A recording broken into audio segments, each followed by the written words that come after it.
I went and did a small supporting tour in the UK for another band, and that was like when I got to play for the first time. I was so nervous before my first show, you know, because I just didn't really know what was going to happen, and I haven't had that feeling with Warpaint for a long time. Well, I was actually watching a lot of like old 40s classic cinema, which I kind of feel like went along with the feel of the album in a way, which is like there's a sensuality and a sexuality to old cinema, but it's not overt and it's classy, which I think sometimes gets lost when you have to refrain from, you know, just like being sexual on screen. I feel like it made it so people were more romantic and there was that feeling of tension. And yeah, so I felt like that kind of went along with the music pretty well.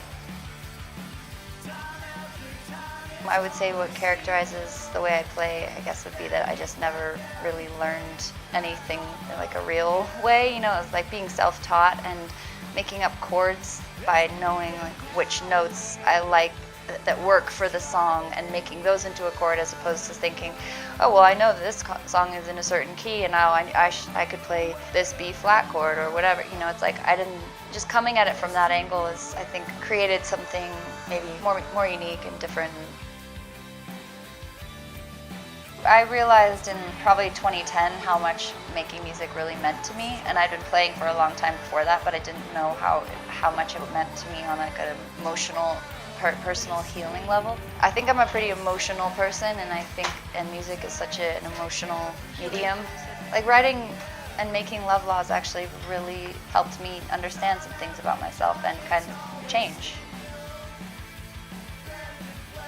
Hardest part was just finishing it and knowing when to be done, and also dealing with my schizophrenic mind, which one day likes what I do and the next day doesn't, or one day wants to play this type of music and the next day wants to play something completely different.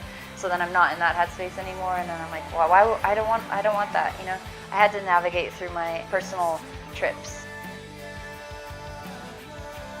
Well, I played at the Pickle Factory, my first solo gig in London, and that was one I will never forget. Felt intimate. And then favorite Warpaint gigs? Well, we always love playing in Mexico, which always stands out. I remember the first time we came here was so insane because I just didn't know how cool you guys were. Yeah, over the top and passionate, but in the best way.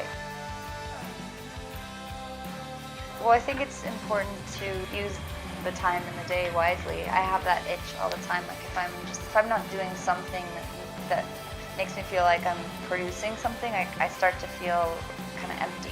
I feel useless and I feel pointless or something, you know, and like whenever I'm making things, I kind of cheesy, but I feel special or something, you know, because like I'm creating, you know, and so I prefer to feel that way than not.